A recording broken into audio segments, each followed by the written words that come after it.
عشق محمد،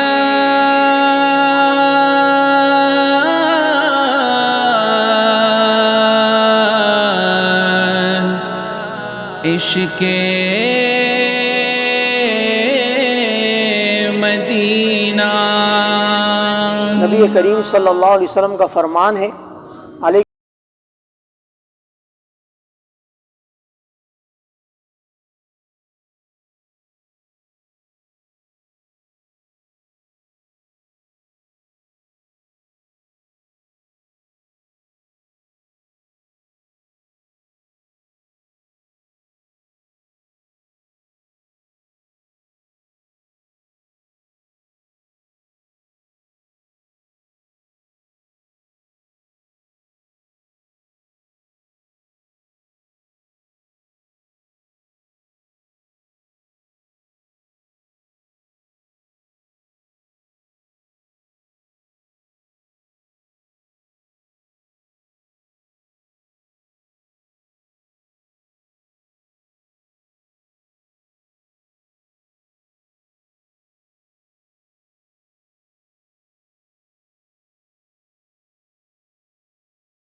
مبارک دیکھ لوں. مسلمان کی بات نہیں ہو رہی، یہ اس وقت تک اسلام نہیں لائے تھے. فرماتے ہیں جب میں نبی کریم صلی اللہ علیہ وسلم کی خدمت میں حاضر ہوا، میں نے دور سے چہرہ انور کو دیکھا. عرفت وجہہ ان وجہہ لیس بوجہ کذب. میں نے حضور کی پیشانی اور چہرہ مبارک دیکھ کر میرے دل نے یہ گواہی دی کہ یہ جھوٹا چہرہ نہیں ہے، یہ سچا آدمی ہے. اور وہیں یہود میں سے سب سے پہلے ایمان یہ لے کے حضور کا چہرہ مبارک دیکھ کر ایمان لانے والے، چونکہ عالم کتاب تھے. کتابوں میں جتنی حضور صلی اللہ علیہ وسلم کی نشانیاں تھیں وہ حضور میں سامنے نظر آئیں. چنانچہ کوئی سوال جواب نہیں کہ آپ کون ہیں، آپ کا دعویٰ کیا ہے، آپ کا معجزہ کیا ہے، آپ کے نبوت کی دلیل کیا ہے. نبی کریم صلی اللہ علیہ وسلم کا سچا چہرہ مبارک دیکھ کر عبداللہ بن سلام جو کہ محقق عالم تھے یہود کے، پہلی محفل میں پہلے لمحے میں ایمان لائے. یہ حالت تھی نبی کریم صلی اللہ علیہ وسلم کے کردار کی. سچائی اور دیانتداری کا وہ سبق جو ہم بھولے ہوئے ہیں. میں نے گزشتہ جمعے کو ایک شرم اور عار والی بات آپ کے سامنے میں نے اس کو ذکر کیا کہ ہمارے 2-4 کلومیٹر کے اندر دینی عبادت گاہیں، مدرسے، بہت کچھ ہیں، کافی مقدار میں ہیں.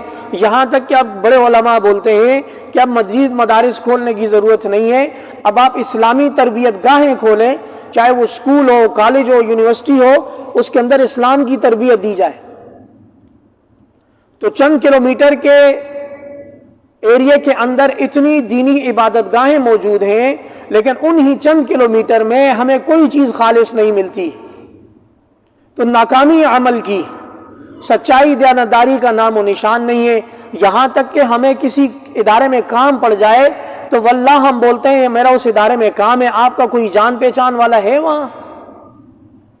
یہ اخلاقی تنزلی ہے ہماری، یہ ذلت کی رسوائی کی گھاٹیاں ہیں ہم سب کی، چاہے ہم امام ہوں یا ہم بہت بڑے بزنس مین ہوں.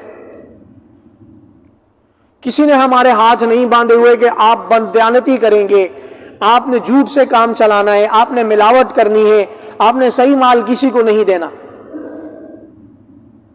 کسی نے ہاتھ نہیں باندھے ہوئے، بلکہ رفتہ رفتہ اخلاقی تنزلی کا شکار ہوتے ہوتے آج ہم اس مقام تک پہنچ گئے ہیں کہ کہیں کوئی کام پھنس جائے، لیگل کام پھنس جائے، اس کے لیے بھی ہم شارٹ کٹ تلاش کرتے ہیں. جبکہ یہ چیز دیگر اقوام کے ہاں انتہائی ناپسندیدہ ہے. دیگر کسی ملک میں اگر آپ کا مثال کے طور پر پاسپورٹ لائن میں لگا ہوا ہے اور آپ کسی ڈپارٹمنٹ سے پوچھتے ہیں میرے اس معاملے کا کیا ہوا، تو اس پہ آپ کو جسٹیفیکیشن دینی پڑتی ہے کہ آپ کو اچھی طرح معلوم ہے ہمارا ایک پروسیجر ہے اتنے دن کا، اس میں آپ کو پوچھنے کی جرت کیسے پیش آئی. سچائی اور دیانتداری تو بولا بسرا قصہ ہو گیا. جبکہ نبی کریم صلی اللہ علیہ وسلم کا فرمان ہے الصدق ینجی والکذب یہلک، سچائی نجات دیتی ہے اور جھوٹ ہلاک کرتا ہے. اپنی زندگیوں میں سچائی اور دیانتداری کو ٹٹول دیں کہ ہم کہاں کھڑے ہیں. دیکھیں نبی کریم صلی اللہ علیہ وسلم نے مکہ مکرمہ کی زندگی میں 13 سال بہت کٹھن گزارے ہیں. ابو سفیان ایمان نہیں لائے تھے اور روم میں ایک تجارتی قافلے کے ساتھ شاہ روم ہرقل کے دربار میں تھے. تو شاہ روم نے پوچھا کہ تمہارے ہاں ایک معاملہ پیش آیا ہوا ہے، ایک محمد عربی نام کا آدمی ہے اور وہ نبوت کا دعویٰ کرتا ہے. ابو سفیان ذرا مجھے اس کی نشانیاں بتاؤ، اس کی پیروی کرنے والے غریب غربا ہیں یا امیر امراء ہیں؟ تو ابو سفیان نے جواب دیا غریب غبراء ہماری قوم میں انتہائی نچلا طبقہ جن کو ہم بڑی بری نگاہ سے دیکھتے ہیں وہ سب کے سب اس کے ماننے والے ہیں. تو ہرقل روم سلطنت کا بڑا بندہ تھا، اس کے پاس بڑی معلومات تھیں. اس نے کہا ابو سفیان اگر آپ سچ بول رہے ہیں تو ایک دن اس کا دین غلبہ پائے گا. جو دین غریبوں سے چلتا ہے وہ امیروں کو اپنی لپیٹ میں لیتا ہے. میرا دوسرا سوال یہ ہے کہ آپ کے درمیان میں وہ بندہ کیسے حسب نسب کا ہے؟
جواب بد اخلاقی میں دیا، خوش اخلاقی میں دیا؟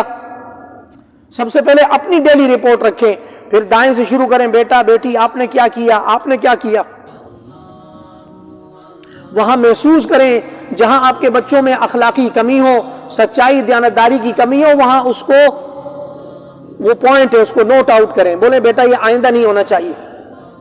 اور اگر کہیں آپ کو اس کے اعلیٰ اخلاق نظر آئیں، وہیں اس کو انعام سے نوازنا چاہیے، بیٹا آپ نے میرا سر فخر سے بلند کر دیا۔ یہ والدین کی ذمہ داری ہے، یاد رکھیں اس سے جتنی آپ آنکھیں چرائیں گے کام خراب ہوگا۔ ہماری اس کمیونٹی کے اندر جو ٹین ایجرز بچے ہیں ان کے اخلاق انتہائی اخلاق باختہ ہوتے جا رہے ہیں۔ بچے گاڑیوں کے پیچھے چھپ کر ریپ پی رہے ہیں، وہ جو سگریٹ نہیں آتا الیکٹرک، اس کے دھوئیں اڑائے جا رہے ہیں، والدین کو نہیں پتا۔ شام کو وہی بچے جا کے والدین کی نگاہوں میں سب سے اچھے بچے بن جاتے ہیں۔ یاد رکھیں اخلاق، سچائی اور دیانتداری کی ہمیشہ اہمیت رہی ہے، اور یہ آپ کی اولاد کی تربیت میں بہت اہم کردار رکھتی ہے۔ دو آپ کو واقعات سناتا ہوں، پھر میں اپنی بات مکمل کرتا ہوں، جو ہمیں سچائی دیانتداری کی طرف راغب کرتے ہیں۔ جس زمانے میں حدیث شریف جمع کی جا رہی تھی کتابوں میں، پہلے تو حدیث شریف 150-200 سال تک سینہ بسینہ چلی ہے، اس کے بعد اس کو کتابی شکل دینے کی ضرورت پیش آئی، تو ایک راوی ایک حدیث شریف لینے کے لیے کوفہ سے گھوڑوں پر سفر کر کے مصر گئے، بہت لمبا راستہ ہے، اور ان راویوں نے حدیث شریف کو جمع کرنے میں انتہائی احتیاط سے کام لیا ہے۔ جہاں تھوڑا سا بھی شبہ پیش آیا، اس شخص سے اگرچہ حدیث سچی تھی لیکن حدیث کی روایت نہیں لی، کہ یہ بندہ اس کے پاس حدیث شریف سچی ہے لیکن اس کا عمل حدیث شریف کے مطابق نہیں ہے، لہذا اس سے حدیث شریف چھوڑ دی جائے گی۔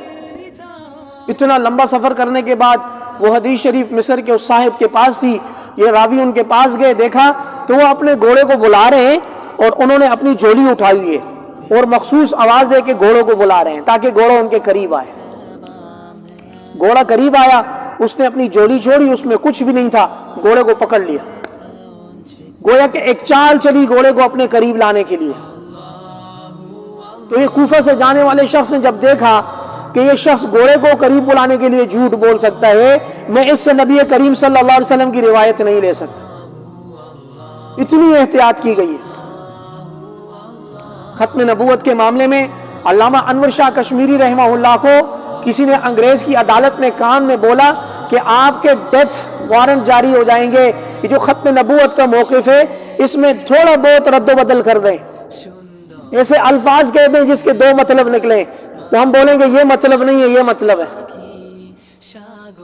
سچائی اور دیانتداری کوئی مشکل کام نہیں ہے، عزم بن جائے انسان خود بھی اختیار کرتا ہے، اولاد کو بھی اس پر لاتا ہے، چاہے جسم پر آرے پھر جائیں۔ علامہ رحمہ اللہ نے وہیں وہ چیمبر میں کھڑے ہوئے 2 قدم پیچھے ہوئے اور کہا خدا کا خوف کرو، بیان بدلا تو ایمان بدلا۔